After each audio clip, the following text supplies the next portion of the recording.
Jadi Sauki tadi udah mendefinisikan Tuhan ya, bahwa Tuhan itu Maha Kasih dan Maha Kuasa. Bahkan Tuhan tidak mungkin memberikan manusia ujian yang melampaui batas kemampuannya gitu. Nanti Mm-mm. Sauki bisa ini ya, bisa koreksi lagi kalau aku salah. But ah, bagaimana Sauki menjelaskan orang yang gila gitu loh? Bagaimana Sauki menjelaskan orang yang meninggal karena kelaparan? Aku pikir ini akan ada hubungannya dengan ini ya, dengan salah satu problem untuk TSM, yaitu The Problem of Evil. Sauki pasti tahu itu.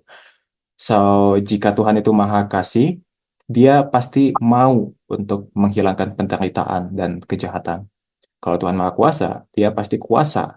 Dia pasti mampu untuk menghilangkan kejahatan dan penderitaan. Jadi, Tuhan itu Maha Kuasa dan Tuhan juga Maha Kasih. Tetapi mengapa masih ada penderitaan dan masih ada kejahatan? Terlebih lagi, Tuhan tidak mungkin memberikan ujian yang melampaui batas kemampuan hambanya. Tapi kita tahu bahwa di abad ke-17 itu ada jutaan manusia, bukan satu dua orang ya, tapi ada jutaan manusia yang meninggal karena kelaparan. Dan kita juga punya jutaan lainnya lagi yang dia tuh gila. Dan seperti yang kita bisa sepakati mungkin bahwa gila, kenapa orang menjadi gila, itu karena mereka tidak tahan akan kehidupan gitu loh. Itu Sauki menanggapi itu kayak gimana? Wah, ini nih agak pusing ini. Jadi kalau menanggapi ini, katanya Tuhan Maha Kasih, gitu kan.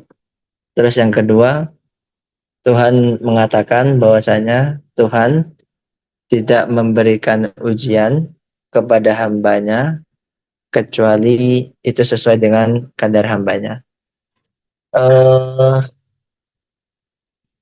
jadi terus bagaimana dengan apa namanya fenomena kematian karena kelaparan, ya kan? Kematian karena kelaparan itu yang kalau dalam pandangan kita itu ya seakan-akan Tuhan itu ya gak maha kasih.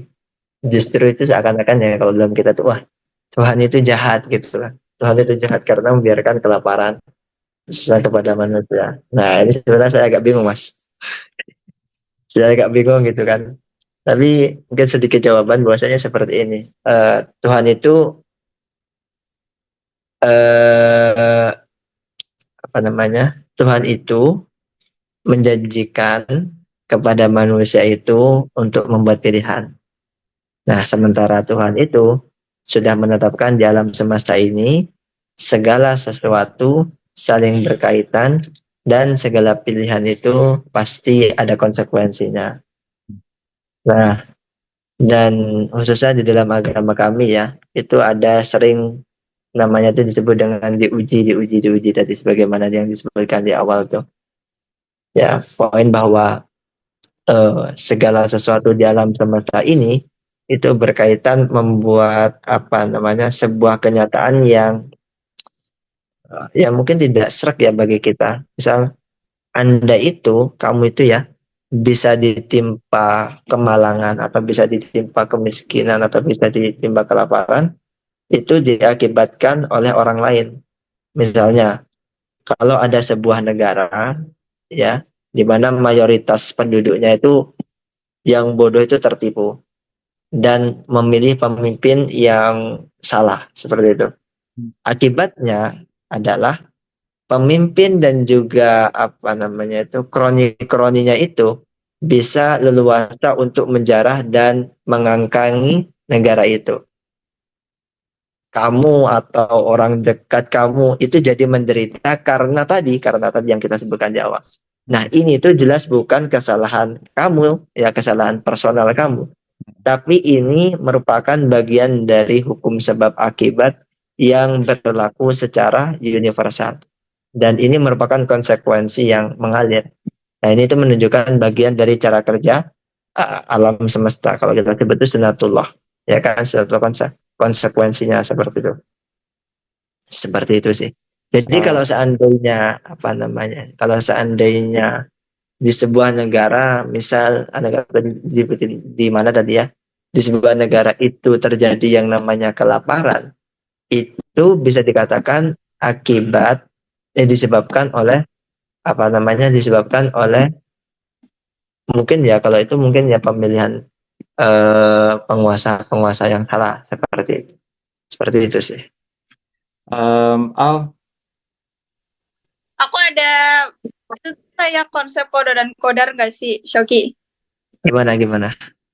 Kayak nih, bagi aku suka yang namanya sunatullah atau konsekuensi alam yang kamu sebut tadi kausalitas itu semua. Aku pikir itu semua itu sudah ditetapkan oleh Allah atau oleh Tuhan yang esa yang di agama kami.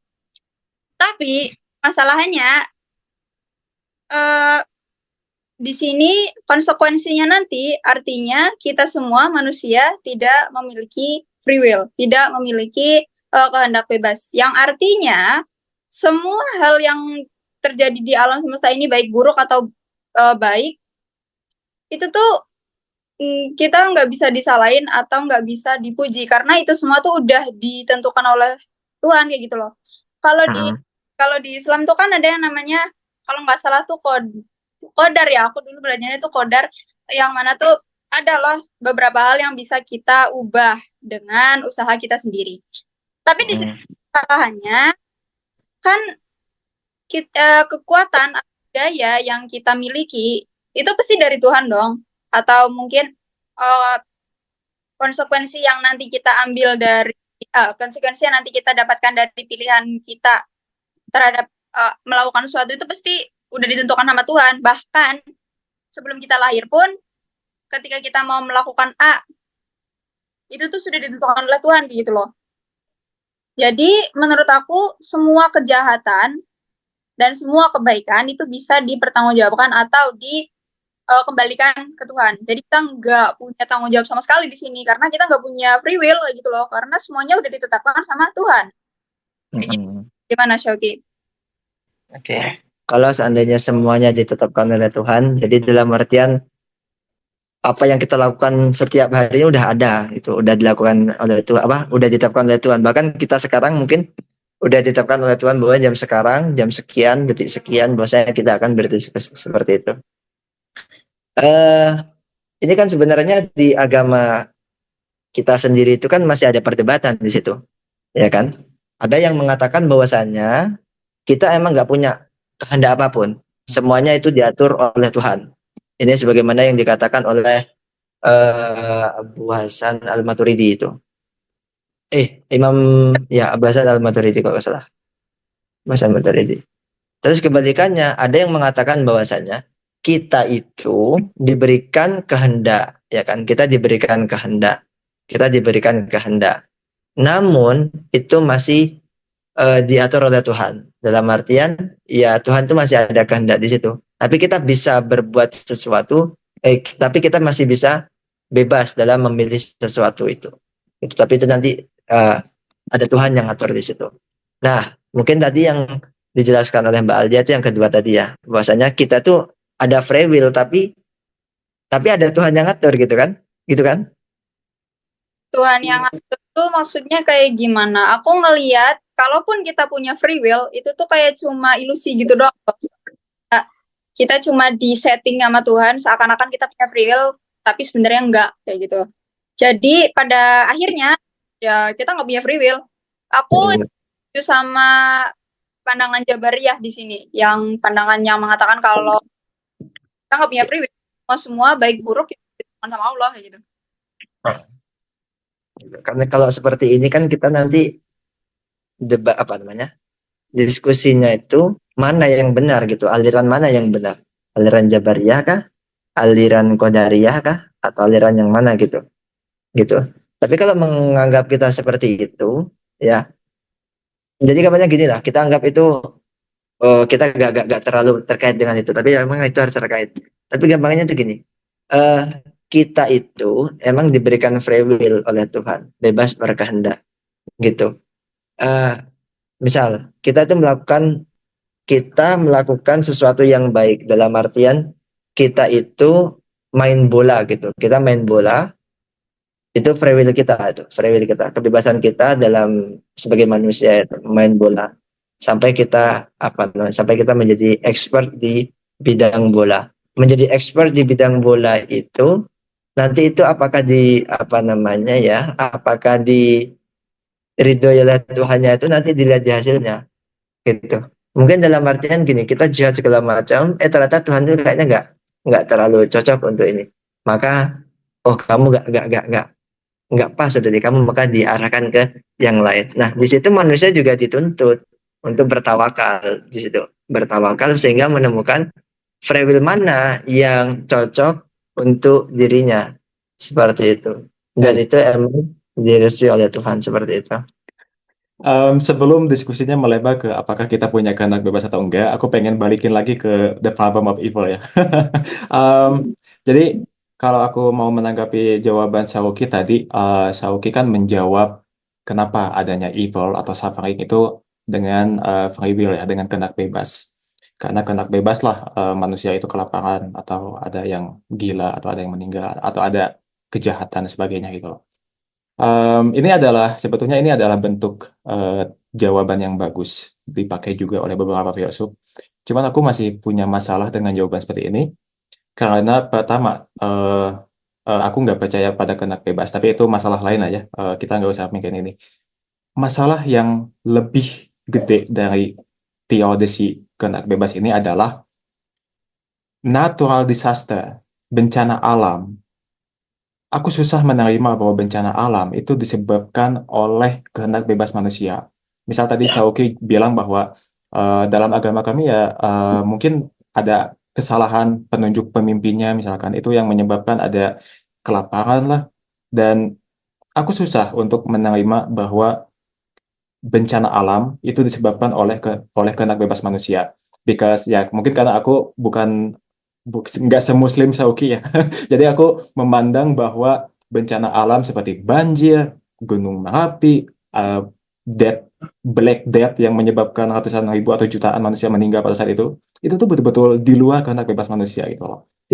Pertama itu. Tetapi tetapi let's say, mari katakanlah bahwa itu memang disebabkan oleh manusia ya.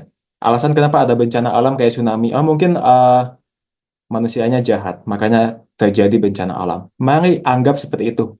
Memang, mari asumsikan seperti itu. Pertanyaan saya adalah, bumi ini, secara saintifik, bumi ini berusia 4,5 miliar tahun yang lalu. Manusia itu sendiri, itu baru ada sekitar 100.000 atau 300.000 tahun yang lalu. Para ahli biologi memang berdebat di sini, tapi oke, itu bukan permasalahan. Anggap saja manusia baru ada 300.000 tahun yang lalu. Nah, sebelum manusia ada, bumi itu udah ada dan udah jauh lebih tua daripada manusia itu sendiri. Dan di bumi sebelum kedatangan manusia itu tuh udah ada banjir, udah ada volcanoes, udah ada tsunami, udah ada bencana alam lain lagi. Mungkin pertanyaan aku adalah apa yang menyebabkan itu gitu loh. Kalau misalkan dikatakan bahwa penyebab bencana alam adalah dosa-dosa manusia, maka sebelum kedatangan manusia, siapa yang bertanggung jawab? Siapa yang menyebabkan bencana-bencana itu terjadi? Yang membuat hewan-hewan pada saat itu menderita. Eh, Oke, jadi itu tanggapan aku sekaligus pertanyaan aku. Sauki, gimana tanggapan kamu?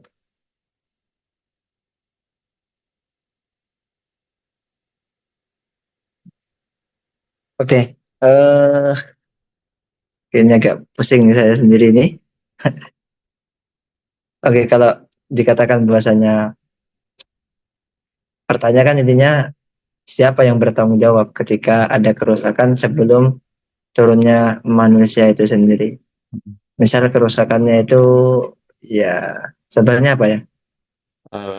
Gempa bumi, tsunami, volcanoes. Jadi kan tadi Sauki bilang bahwa bencana alam ini ya disebabkan oleh manusia. Jadi sebelum manusia ada, itu disebabkan oleh siapa? Hmm.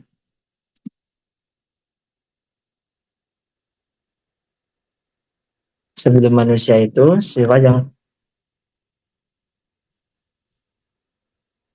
Ya, oke, kalau seandainya seperti itu bahwasanya kita mungkin ya melihat dulu ya apa definisi daripada bencana alam itu sendiri. Ya kan, yang pertama itu kan kalau gampangannya itu ya yang kami pahami ya, kalau kami sedang meneliti ini juga, bahwasanya bencana alam itu kan kayak peristiwa itu, peristiwa alam ya, peristiwa atau serangkaian peristiwa yang disebabkan oleh alam yang berdampak besar bagi manusia itu. Yang mana dari peristiwa itu menyebabkan yang namanya kerusakan harta benda, kemudian hilangnya nyawa, dan juga kerugian ekonomi. Jadi kalau seandainya itu disandarkan pada letterlock ini ya kita nggak bisa mengatakan siapa yang bertanggung jawab terhadap sebelumnya itu. Oke. Bencana alam itu kan berarti emang ya itu emang udah apa namanya, Tuhan itu emang misal kayak apa sebelum itu kan ada yang masyhur kan, kami nggak tahu ya karena kami nggak terlalu fokus di situ. Misal kayak yang terkenal tuh ya kayak meteor jatuh gitu kan Yes, atau ya. apa gitu. Nah itu But kan gimana. Sauki, maaf aku potong ya jawabannya karena Sauki Iya, juga iya. udah menjawab itu.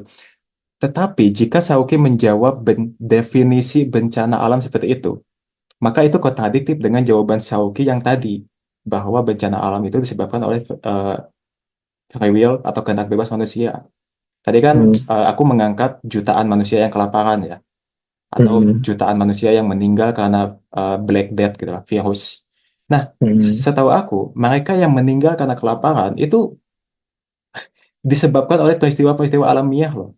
Maksudnya disebabkan oleh mungkin tanaman mereka gagal panen, mereka uh, jadi akhirnya tidak bisa makan karena itu. So, jawaban Sauki yang barusan dengan mendefinisikan bencana alam disebabkan oleh alam, itu buat aku, itu menentang jawaban Sauki yang tadi, bahwa bencana alam itu disebabkan oleh pilihan manusia. Mungkin manusia salah memilih pemimpin pada saat itu. Itu gimana, Sauki? oke.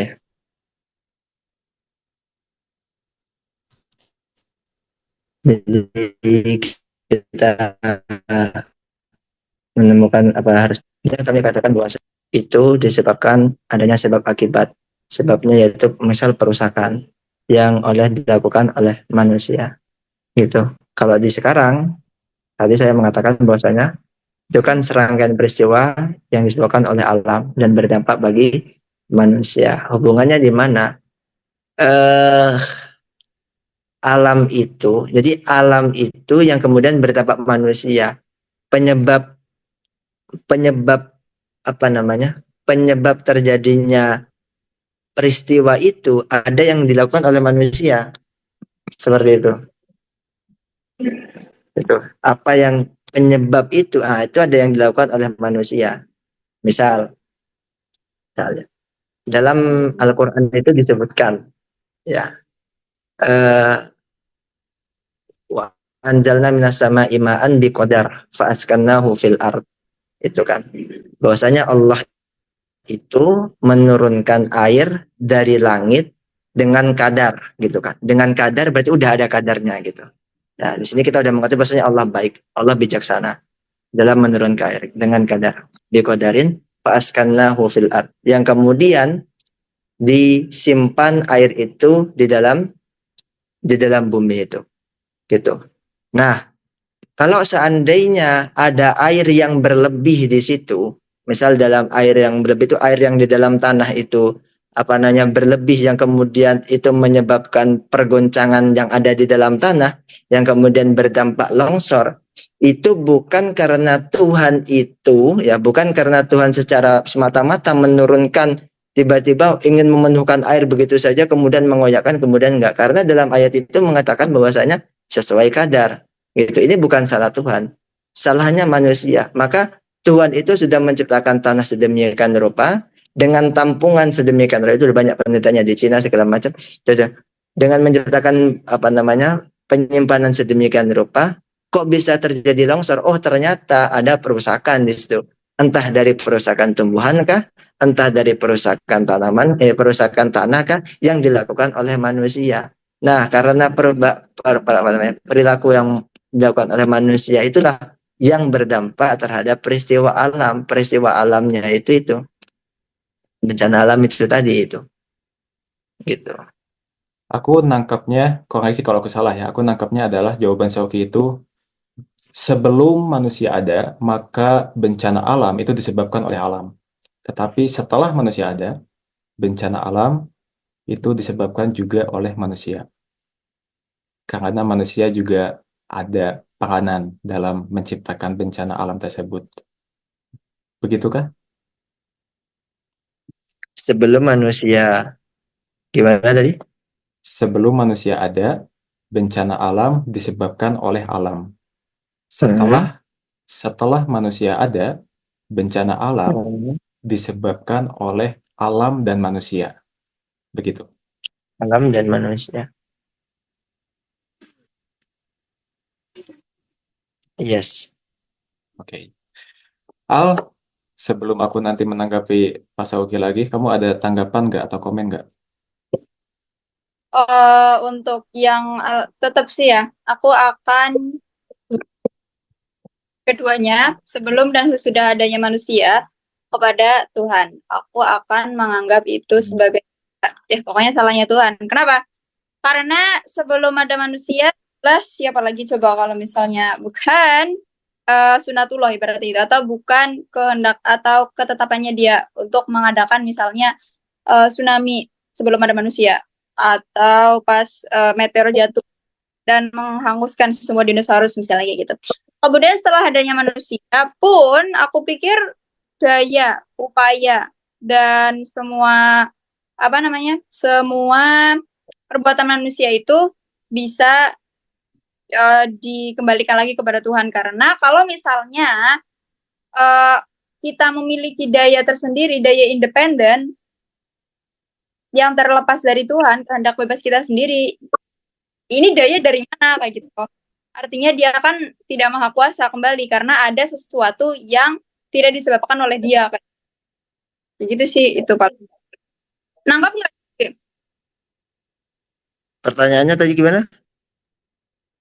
Eh, aku akan kembali menyalahkan kepada Tuhan, baik setelah atau sebelum adanya manusia. Karena kalau yang sebelum jelas, karena itu semua kan ketetapannya dia.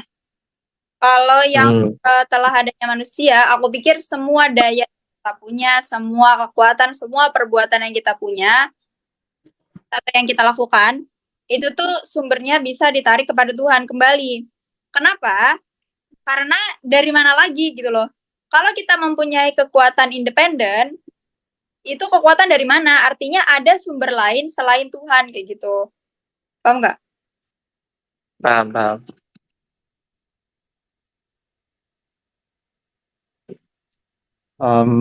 Aku izin menanggapi yang Sauki tadi ya. Sama sih kayak Alia bahwa aku itu tidak bisa menerima bahwa bencana alam disebabkan oleh manusia. Meskipun alam juga berpengaruh di sana. Karena ya em, kan ada ya beberapa orang yang bilang bahwa gempa bumi atau bencana itu disebabkan oleh kaum LGBT, oleh kaum gay, misalkan kayak gitu ya. Itu kan mengasumsikan bahwa bencana alam seperti tsunami, gempa itu disebabkan oleh perilaku manusia karena mereka ngegay, karena mereka eh, jomok gitu kan. Makanya mereka diajab dengan bencana alam. Aku susah untuk percaya seperti itu. Sama seperti aku susah untuk meyakini jawaban Sauki tadi bahwa jutaan manusia ini meninggal kelaparan karena mereka mungkin salah milih pemimpin misalkan atau dosa-dosa yang mereka lakukan. Dengan dengan argumen kayak gini, kalau misalkan betul bahwa gempa bumi dan tsunami itu disebabkan oleh kaum jomok, oleh kaum gay, LGBT, maka seharusnya kita sudah mengirimkan kaum LGBT ini ke negara Israel dan mereka biarkan berpesta di sana sehingga kaum Israel itu bakal ada gempa dan tsunami. Tapi kita tidak melakukan itu karena mungkin dalam hati kita meyakini hal yang lain ya, bahwa ya kita tidak meyakini bahwa si kaum jomok dan LGBT ini tidak menyebabkan gempa dan tsunami. So, dan Ya, aku nggak tahu apakah ada penelitiannya atau enggak. Mungkin memang ada beberapa bencana alam yang disebabkan oleh tangan manusia, misalkan membuang sampah sembarangan ke sungai, itu menyebabkan banjir, itu mungkin betul. Dan itu ada yang kayak gitu. Tapi mayoritas bencana alam secara scientific, aku pikir nggak disebabkan oleh kehendak bebas manusia ya. It just happened. Kayak COVID kemarin ya, COVID just happened gitu loh. COVID ya ada. Black Death, flu Spanyol, eh, mereka gagal tanamannya sampai bisa meninggal, itu alamiah. So, mungkin tanggapan aku itu sih. Aku kesusahan untuk meyakini bahwa manusia bisa menyebabkan bencana alam. Begitu, Sauki. Oke, oke, untuk menanggapi ini pertama kita melihat tadi ya, Mas Apri tadi kurang nggak bisa meyakini bahwasanya manusia itu sebagai penyebab yang namanya terjadinya bencana alam. Untuk dapat menonton video lengkapnya, kalian mesti join membership channel ini. Dengan join membership channel ini, kalian bisa menonton video-video eksklusif dari aku. Kalian juga bisa join grup Telegram untuk mendiskusikan berbagai hal. Dan kalian juga bisa berdiskusi sama aku langsung. So, ayo join.